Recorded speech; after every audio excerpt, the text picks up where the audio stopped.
네, 경기 몰래에서 이겼습니다. 또 첼시가 경기 몰래 했다 어쩌고 저쩌고 시비를 거는 사람들이 참 많은데요. 어쨌든 몰래에서 이긴 건 사실이고, 근데 몰래 했던 경기에서 첼시가 정말 긍정적으로밖에 볼 수가 없는 부분들이 딱 한 명으로부터 노출이 많이 됐는데, 그 주인공은 당연히 엔소 페르난데스고, 마침 제가 지난 시즌에 영상으로 다뤘던 내용과 굉장히 일치해서 또 개인적으로도 많이 흥분이 되었던 활약상이었고요. 이 영상에서 제가 이제 엔소 페르난데스를 하향 배치를 해야 되는 내용에 관해서 다뤄요. 엔소가 지금 윈라인에서 적응을 못하고 있고, 이런 식으로 아랫라인에서 배치를 해가지고 풀어내보면은 정말 재밌을 것 같다. 왜 이 패턴을 왜 시도 안 하는지 모르겠다. 생각보다 첼시가 엔소를 아래로 배치했을 때는 왼쪽 하단보다는 오른쪽 하단을 주로 이제 위치해 놓게 했었고요. 롱패스에 관한 패턴을 별로 막 엄청 자주 중요하진 않았거든요. 그래서 저는 이런 배치를 원하긴 했어요. 근데 이번에 울브스전에 딱 나왔더라고. 이게 실험이라면 실험이긴 하지만 그래서 너무 기뻤습니다. 그리고 포파나의 위치도 여기로 제가 설정을 해놨었고, 찰로바가 이 가운데를 맡았던 거죠. 이 플랜이 잘 굴러가게 되면은 어떤 단점이 사라지냐면, 찰로바가 왼쪽 측면에 가서 빌드업을 할 때 생기는 그 리스크가 사라져요. 첼시 팬들은 다 공감하시겠지만 아무래도 찰로바가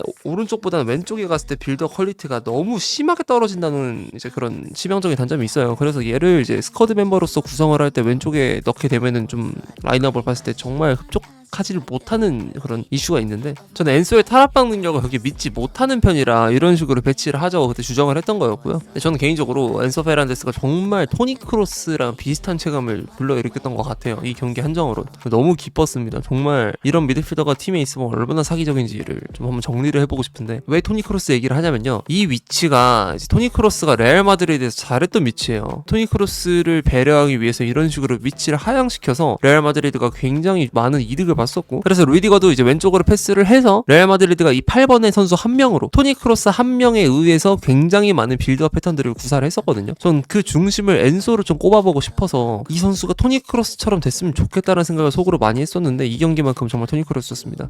일단 클립을 봐볼까요? 이거 어느 장면 생각나십니까? 독일하고 스웨덴 그 경기죠. 2018 러시아 월드컵. 여기서도 토니 크로스랑 굉장히 유사한 기적으로 일단 프리킥을 성공시키더라고요. 물론 막히긴 했어요. 성공이라는 게 유효 슈팅을 성공시켰는데, 여기서부터 뭔가 엔소 페르난데스가 수상하긴 했었는데, 그 다음 장면을 봤을 때 역습 상황입니다. 여기서 이제 마르크 쿠쿠레아가 아래로 패스를 줘가지고 엔소 페르난데스가 원터치로 패스를 바로 이어나간 장면이에요. 원터치의 장점이라고 하면 템포를 죽이지 않고 곧바로 동료에게 전달을 해서 공격 작업의 템포를 확실히 더 올려버리고 갈 수 있다는 장점이 있긴 하지만, 단점으로는 당연히 정확도가 있겠죠. 정확도가 떨어지기 굉장히 쉬운 장면이었음에도 불구하고 측면으로 세도하고 있었던 가르나초에게 정확하게 배달이 되는데요. 근데 이게 궤적이 정말 기가 막혔던 게, 여기서 이 사이를 이렇게 쫙 봅니다. 커버가 이렇게 들어가요. 마우스 커서 쫙 들어가면서 앞 공간으로 딱 배달이 돼요. 그리고 공은 멈춥니다. 누구 앞에서? 리시버인 가르나초 앞에서. 이게 너무 예술적이었고요. 그 다음에는 이제 발리 슈팅이에요. 시간 순서대로 정리를 하다 보니까 어쩌다 보니까 이게 이렇게 배치가 됐는데, 이거 같은 경우에는 세컨드로 나왔던 바운드볼 처리하기 좀 힘들 수도 있었거든요. 근데 이거 바로 발리로 때려서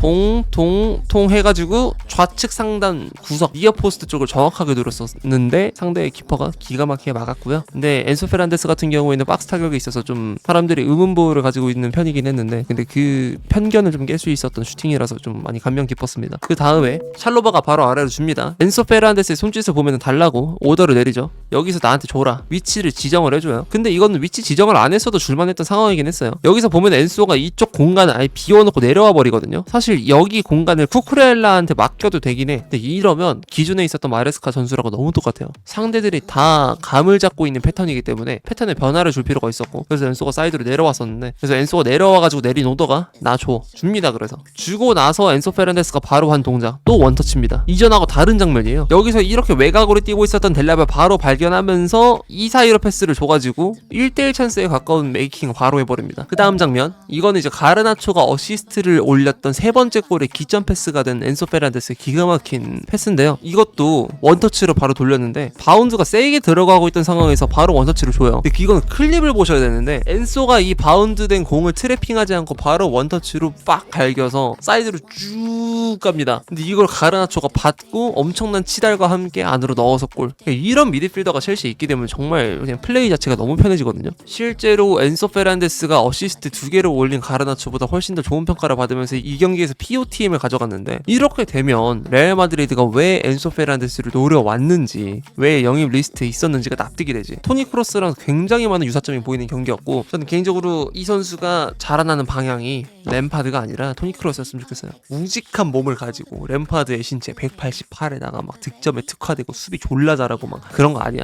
물론 램파드도 원터치 스페셜리스트긴 했어요. 원터치를 통해서 굉장히 많은 메이킹을 해나가긴 했었고 이 경기에서도 엔소가 가르나초에게 단번에 세스크 파브레가스와 프랭크 램파드를 섞어놓은 듯한 원터치 로빙 패스로 함께 바로 1대1 찬스를 만들어주긴 했는데 뭐 그런 장면들도 있긴 하지만 근데 엔소는 그런 것의 장점보다는 이런 롱패스의 장점이 확실하게 있는 것 같아요. 그러니까 엔소에 대한 해석이 참 지도자들마다 갈리긴 해요. 누군가는 공격형 미드필더로 쓰고 싶어하고 누군가는 수비형 미드필더로 쓰고 싶어하고 누군가는 박스투박스로 쓰고 싶어합니다. 이게 엔소 페르난데스가 좀 다재다능하기 때문에 이제 좀 감독들에게 이런 식으로 행복한 고민이 되는 것 중 하나인데 팬들이 행복하지 않아요. 제발 저는 이렇게 내려가지고 좌측 하단으로 내려서 제발 썼으면 좋겠고 이렇게 되면 엔소 페르난데스의 탈압박, 신체 경합, 몸이 그렇게 크지가 않기 때문에 요즘 프리미어리그 미드필더들은 몸이 커야 돼요. 높이가 좋아야 되고 그래서 아스날이 잘하는 겁니다. 근데 첼시는 그럴 만한 미드필더 풀을 안 갖고 있어요. 그렇게 되면 엔소 페르난데스가 다른 팀들처럼 똑같이 플레이를 하는 게 아니라 본인의 약점을 상쇄하기 위해서 위치 변동을 가져가야 되는데 오늘 울브스전에서 첼시는 그에 관한 힌트를 많이 얻어갔습니다. 물론 엔소 페르난데스를 집중적으로 공략을 하면서 전방 압박을 하게 된다 보면은 뭐 턴오버가 나올 수도 있긴 하겠지만 그렇게 되면 이 선수는 팔아야 되는 거죠. 그거조차도 안 되면 이거는 엔소 페르난데스의 강점을 강화시키고 약점을 약화시키기 위해서 카이세도나 쿠쿠렐라 같은 자원들을 희생시켜 놓는 그런 맞춤형 전술인 거거든요. 이대로 가게 되면 그래서 한 번 더 이거를 또 사용을 해보면서 벌리 전에 벌리가 마침 로우 블럭을 구성하니까 그렇게 버스를 세우는 팀들을 상대로 이용했을 때 굉장히 좋은 작업. 버스를 세우게 되면은 아이솔레이션 조금만 돌아가도 애들이 버스 전체가 다 움직이거든요. 선수들 전체가. 그렇게 되면은 그 간격이 발생하게 되고 첼시가 선제 득점을 빨리 올릴 수 있는 패턴이 나오게 돼요. 환경이. 그 조성을 해주는 데 있어서 엔소 페르난데스의 좌측 하향 배치는 킥이 될 것 같고 다음 경기 아마 또 쓸 것 같기도 하면서 썼으면 좋겠다. 근데 엔소가 본인이 정말 1600억짜리 선수면 이런 입문 다 할 줄 알아야 됩니다. 저는 그게 당연하다고 생각해요. 이제는 슬슬 좀 전공법, 엔소 페르난데스를 확실하게 사용할 수 있는 법을 깨달을 필요가 있어요. 엔소를 매번 이렇게 쓰자는 얘기가 아니라 어떤 경기에서는 이렇게 쓰고요. 어떤 경기에서는 기존에 쓰던 것처럼 썼으면 좋겠어. 특히 강팀과의 매치업을 가져갔을 때는 첼시가 미드필더 구역에서 가운데 지역에서 강한 압박을 가져갈 필요가 있고 아무래도 그런 콜파머나 뭐 부호나누 때 이런 공격형 미드필더 자원보다는 엔소 페르난데스가 수비에 관한 이해도 그리고 스태미너가 훨씬 좋을 수밖에 없거든요. 그 장점을 살려가지고 그때는 엔소 공미 리버풀전에 했던 것처럼 근데 확실하게 이기는 게 좀 점쳐지고 상대가 많이 잠글 것 같다. 그렇게 되면은 엔소 하향 배치 했으면 좋겠습니다. 이런 식으로 엔소를 다양하게 써서 첼시가 앞으로 굉장히 재미있는 결과들을 갖고 오게 되면은 저 또한 좀 분석할 맛도 많이 날 것 같고 그리고 마레스카에 대한 평가도 확실하게 많이 달라지겠죠. 아직까지는 마레스카가 뭐 원툴이라는 그런 지배적인 인식이 있다 보니까 조금은 바꿀 필요가 있는데 그 체질 개선에 관해서 한마디를 첨언해 보자면 엔소 페르난데스의 위치를 바꾸게 됐을 때 그 포텐이 터질 수 있다라고 생각을 합니다. 어떤 분은 그럴 수도 있습니다. 뭔 크로스냐. 그쵸. 비웃을 만한 그런 비유긴 하니까. 근데 확실한 거는 엔소 페르난데스가 울브스전에서 보여줬던 패스들이 거리감이 진짜 엄청 길었거든요. 전진 패스는 앞으로 나가는 패스는 길이가 조금이라도 길면 길수록 굉장히 후한 평가를 받아요. 데이터 쪽에서 그렇게 좀 얘기를 많이 하고 그래서 실제로 프로그레시브 패스라는 것도 전진을 하는 패스긴 한데 이게 몇 미터 이상 전진을 했냐에 따라서 그게 기록이 되고 말고가 정해지거든요. 그러니까 정말 높은 고도에서는 5m에서 2m 막 이 정도가 프로그레시브 패스의 기준이고 근데 어느 고도에서는 중앙 미드필더가 자주 활보하는 뭐 센터 서클 이쪽 쪽이면은 10에서 15m 이 정도가 이제 프로그레시브 패스고 그 다음에 최후방 라인 센터백 라인에서 프로그레시브 패스가 찍히려면은 막 30m 이렇게 보내야 된다 하더라고요. 그런 것처럼 엔소 페르난데스가 이 경기에서 보여준 장면들은 보면 토니 크로스랑 똑같은 위치에서 원터치로 보내는 이 패스들의 길이랑 정확도랑 세기 조절 그리고 커브감까지 다 완벽했다고 생각하면 이거 되는 선수가 진짜 별로 없어요. 리버풀에는 확실하게 이 옵션 없어요. 맨시티에는 옛날에 케빈 데브라이너가 이런 옵션을 정말 주고 잘해왔었죠. 그러니까 센터백들이 주는 롱패스랑 달라요. 킥이랑 패스에 완전 특화된 그 인재가 후방에서 뿌려주는 거기 때문에 특수성이 있단 말이에요. 물론 센터백들도 저런 패스를 넣어주는 경우는 있다만 근데 중앙 미드필더 또한 저런 패턴이 가능하다고 한다면 첼시는 빌드업 구조를 구성할 때 다양성이 추가가 되고 그 말은 즉 여러분들이 원하는 애무축구 이거 U자형 빌드업 이거 잘 안 나오는 거예요. 구질이나 패턴에 더 많은 변화를 줄 수 있기 때문에 그만큼 상대 진영을 와해되고 더 쉬운 상황들이 오기 마련이니까 그래서 저는 엔소 페르난데스의 가치를 굉장히 높게 봐요. 적어도 이 울브스 전에 한해서는 이런 식으로 계속 활약을 했으면 좋겠다는 생각이 듭니다.